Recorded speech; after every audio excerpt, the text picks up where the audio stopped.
Good morning all student. आज मैं आपके सामने फिर से एक बेसिक क्लास लेकर आई हूँ। इस बेसिक क्लास में आपको इंग्लिश ग्रामर और हिंदी ग्रामर दोनों को मिक्स करके पढ़ाया जाएगा, जिससे आपको एक ही क्लास में दोनों लैंग्वेज के ग्रामर के बारे में जानकारी होगी। देखिए, सबसे पहले ग्रामर। हम ग्रामर पढ़ने से पहले भी हम भाषा बोलते हैं। हम जब पैदा होते हैं, हमारे घर में जो लैंग्वेज, जो भाषा यूज़ की जाती है, उस भाषा में हम आसानी से समझ ही पाते हैं, उसे बोल ही पाते हैं।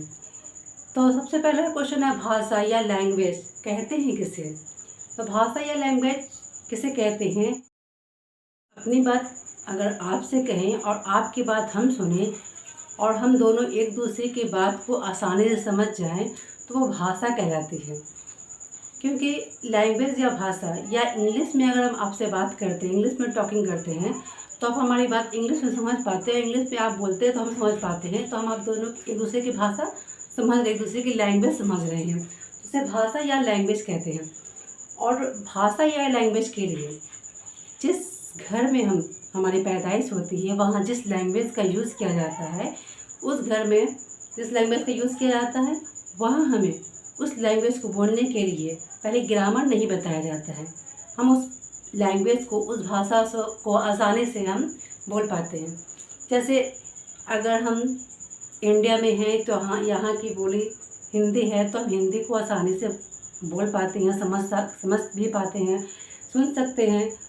और हिंदी में जो भी लेक्चर वगैरह होता है हम समझ पाते हैं। लेकिन जब हम इंग्लिश नहीं जानते हैं, इंग्लिश में लेक्चर होती है, तो उस लेक्चर को हम नहीं समझ पाते हैं, क्योंकि वो हमारी मातृभाषा नहीं है। वो हमारी मातृभाषा नहीं है। मातृभाषा वो होती है जो हमें सुनने को मिलती है फर्स्ट टाइम, यानी पैदा होने के बाद हम सुनना शुरू करते हैं, तो जो लैंग्वेज हम सुनते हैं उस लैंग्वेज को हम फॉलो करते हैं।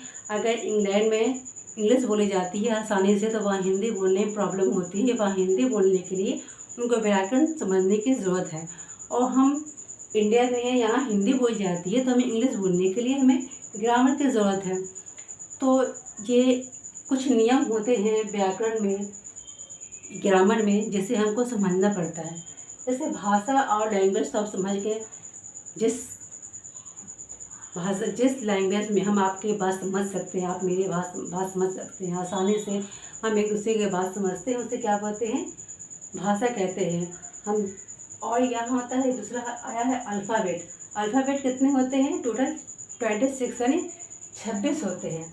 अल्फ़ाबेट मतलब क्या होता है? अक्षर। अक्षर होता है, यहाँ पर देखिए अक्षर।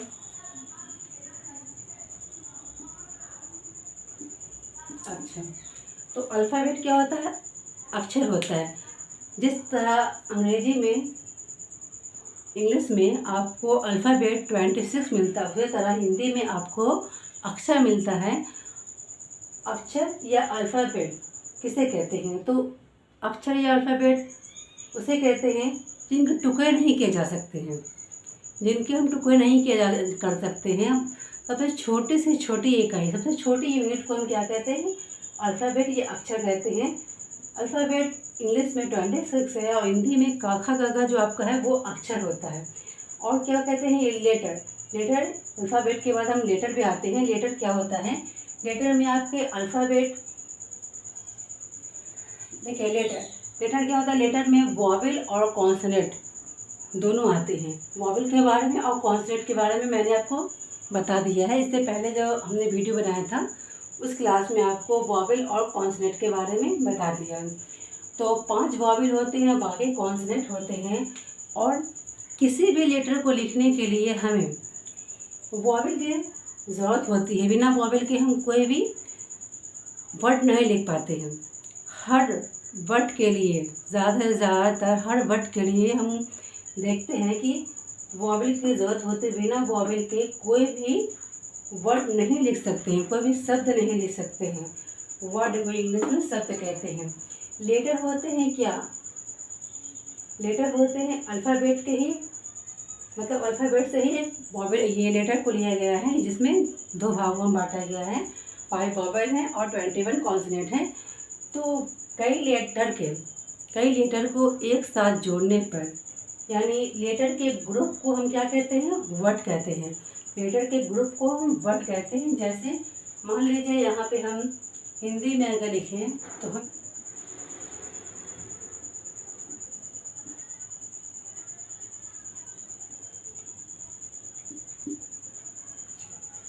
देखिए, हम आपको बताते क्या कि वर्ड, कई लेटर को मिलने से, यानी लेटर के ग्रुप को हम क्या कहते हैं, वर्ड कहते हैं।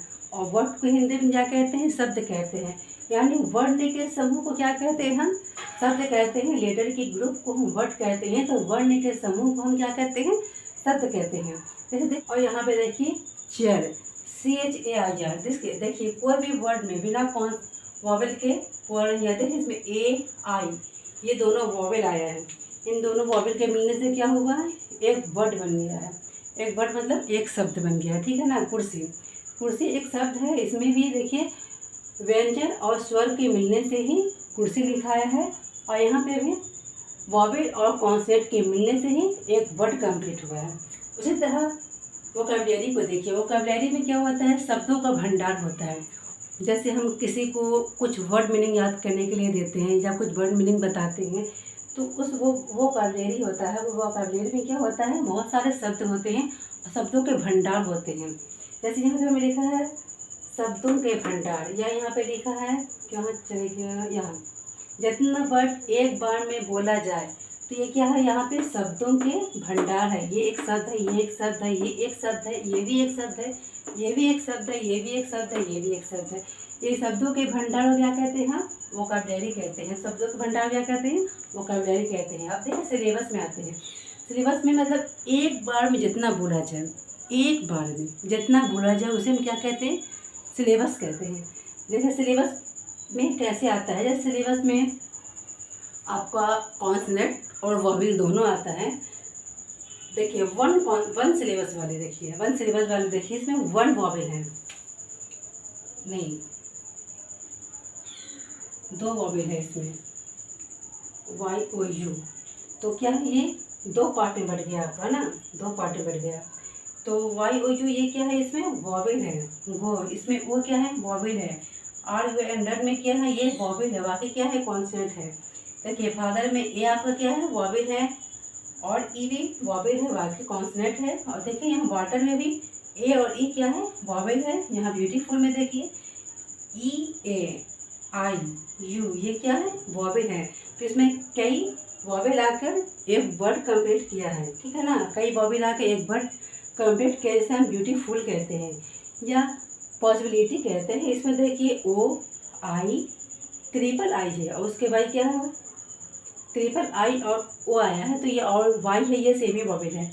मतलब वॉवेल और कॉन्सेप्ट के मिलाने के बाद ही क्या होता है, एक सिलेबस बनता है, जिसे शब्द कहते हैं या वर्ड भी कहते हैं। जैसे इस कोचिंग का नाम है क्या, शार्प माइंडेड कोचिंग। एक्सपीरियंस करके हम आपको बताते हैं, किसी के भी नाम को भी ले सकते हैं।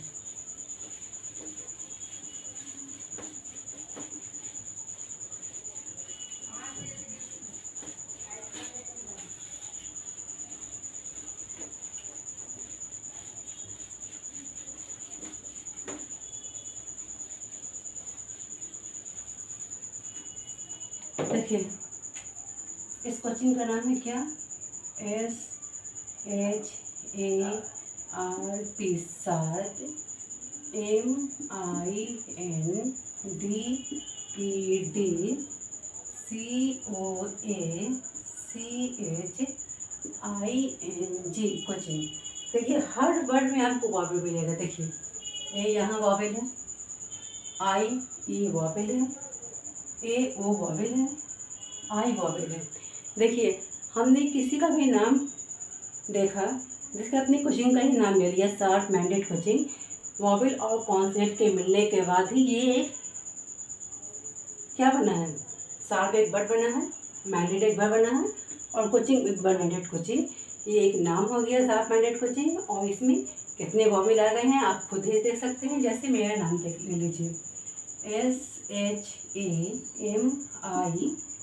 SHAMIMA, समीमा, देखिए ए आई ए आया ना।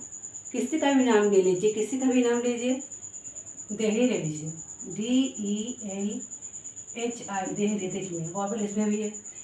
तो किसी भी नाम को या किसी भी वर्ड को हम जब लेते हैं तो बिना वॉवल के वो वर्ड नहीं होता। वॉवल और कॉन्सोनेंट दोनों उसमें यूज होता है। जैसे हम यहाँ पे और लिख लेते हैं, जैसे राम लिख लेते हैं। राम में भी क्या है, राम में भी आपका ए वॉवल है, RM कॉन्सोनेंट है।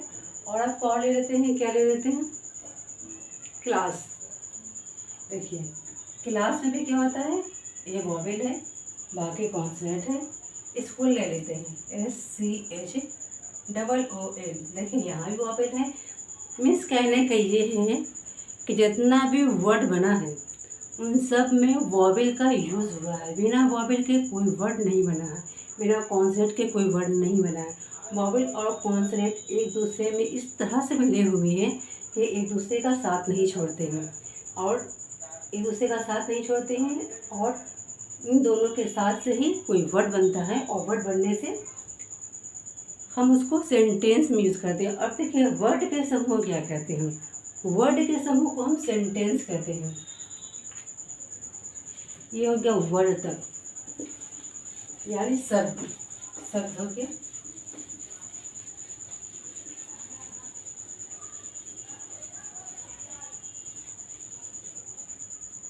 अब सेंटेंस देखिए,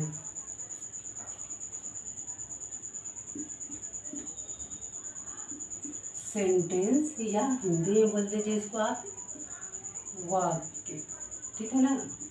हिंदी में वाक्य बोल लीजिए और इंग्लिश में सेंटेंस बोल लीजिए। तो कई वर्ड के मिलने से एक सेंटेंस कंप्लीट होती है। और सेंटेंस कंप्लीट होती है कब, जब अपनी हम बात पूरी कर दें और वहाँ पे पूर्ण विराम या फुल स्टॉप लगा दें, तो वहाँ तक एक सेंटेंस कंप्लीट हो जाती है। जैसे हम बोलते हैं दूसरी बात पूरी हुई, एक सेंटेंस कंप्लीट होने पर हम फुल स्टॉप डालते हैं, और उसी तरह जब हम दूसरा सेंटेंस कंप्लीट करते हैं तो वहाँ पे भी हम क्या डालते हैं, फुल स्टॉप डालते हैं। यहाँ पे मेरी एक सेंटेंस कंप्लीट हुई, यहाँ मेरी एक सेंटेंस कंप्लीट हुई। तो कहने का मतलब ये है कि कई ग्रुपों के मिलने से सेंटेंस बनता है। और इसी तरह हिंदी में ले लीजिए, इसी का हम ट्रांसलेशन, सॉरी, देखिए पूर्ण विराम हो गया। मेरा एक शब्द है, मेरा एक शब्द है, क्योंकि ये अक्षर का समूह है ना। अक्षर और वर्ण का समूह, अक्षर मतलब स्वर और व्यंजन के मिलने से क्या एक ग्रुप बना, और इसे हम शब्द कहते हैं। यहाँ भी एक शब्द है, यहाँ भी एक शब्द है, यहाँ भी एक शब्द है। तो शब्द के ग्रुप को हम क्या कहते हैं, सेंटेंस कहते हैं। तो यहाँ पे मेरी जब एक बात पूरी हो जाती है तो उसको हम क्या कर देते हैं, पूर्ण विराम डाल देते हैं। मेरा नाम शमीमा है, कंप्लीट हो गया। मैं एक शिक्षक हूँ, कंप्लीट हो गया सेंटेंस। तब सेंटेंस कंप्लीट हो जाती है तो वहाँ पे हम पूर्ण विराम लगा देते हैं।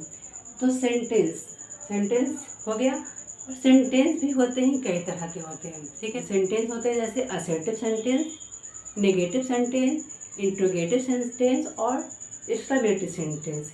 इसके बारे में आपको दूसरे वीडियो में बताएंगे, मतलब अगले क्लास में हम आपको बताएंगे।